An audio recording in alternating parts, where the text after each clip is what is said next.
Hello, are you wondering how do I know if I have sleep apnea? Watch this video so we can give you some tips. For those of you lucky enough to sleep with a bed partner, your bed partner is sometimes the one that's gonna tell you what's going on. They're gonna complain about loud snoring or pauses in your breathing. And that's how the majority of patients actually find out that they have sleep apnea. For those of you extremely lucky to sleep on your own, sorry. For those of you that are unlucky and sleep by yourself, you can look out for the signs and symptoms of sleep apnea. I'm gonna help you determine if sleep apnea is what you're experiencing. Now, of course, this is not a diagnosis.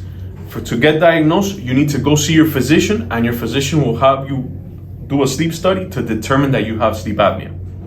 This is just for you to determine if you should go consider talking to your doctor if you have sleep apnea. And the answer is automatically yes. If you suspect you might have it, you should talk to your doctor. The only way to truly know that you have sleep apnea is with a proper evaluation, with a home sleep study or an actual sleep study at a center done. Knowing that, we can get to the signs and symptoms that you might be feeling if you might have sleep apnea. Do you have excessive daytime sleepiness? Now, I don't mean for that night when you go out and party and drinks. That's not the night that I mean, the excessive daytime sleepiness. Or that night that you spend an all-nighter studying for a test. Those days, of course, you're gonna have excessive daytime sleepiness. What I mean is excessive daytime sleepiness even when you get a full night's sleep. When you have a full night's sleep and you wake up and the next day you still have that sleepiness, you're sleepy all day, that's a sign that you might have potentially sleep apnea. Now, how do you know? Because of course you're sleepy. You're sleepy throughout the day. It feels like you never got rest. That's right there a symptom that's telling you something's wrong while you sleep.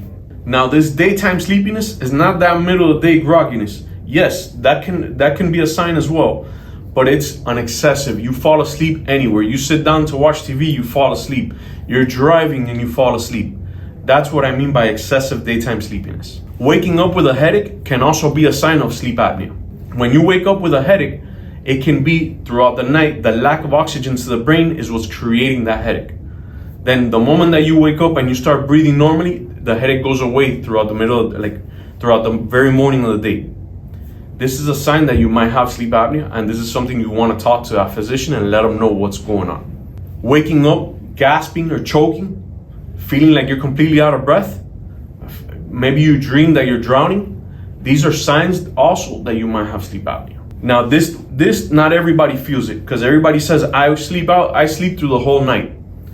Yes, you might be sleeping through the whole night, but you're not getting into a restful sleep because your body's always in the borderline of if it's choking or not choking, suffocating, not suffocating.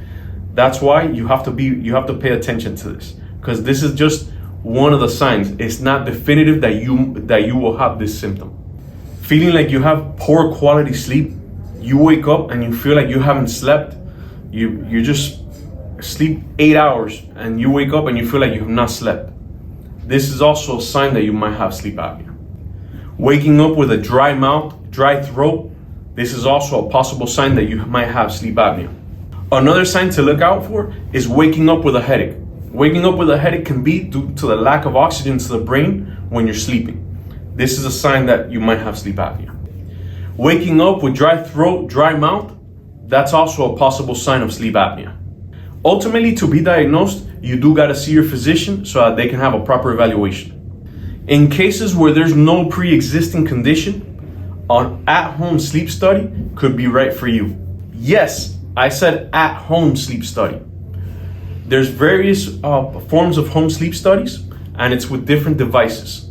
The devices can be as small as this little thing right here that is the size of about a penny. This, you put it on your finger and you strap it in with a piece of tape. There's even some that you can wear like a watch. You put it on the tip of your finger, and good to go.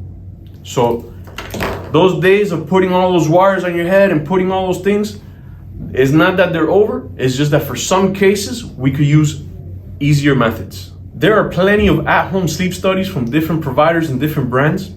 You gotta see with your physician to see which one's right for you and if you are eligible for an at-home sleep study. Patients that have pre-existing conditions like COPD, congestive heart failure, or things along those lines, you won't qualify for an at-home sleep study. You will have to do a traditional in-lab sleep study. An at-home sleep study is always good for a patient that has no pre-existing conditions and just has some of the symptoms. So your doctor will send you an at-home sleep study, so it'll be a more comfortable process for you. Here at sleepplate.com, we use the night owl. The night owl, you're gonna put it on your finger and you're gonna wrap it around. Now, when you receive the device, you're gonna have an instruction to go with it to download an application on your phone so you can link the device to your phone. That's gonna send the results to our physicians. They're gonna read the study and they're gonna send you your results. Thank you for watching the video. If you have any questions, please comment down below. If you like the video, please like, share, subscribe, hit that notification bell so you never miss a beat. My name is Ozzy. I'm the respiratory therapist with sleepplate.com, and until next time.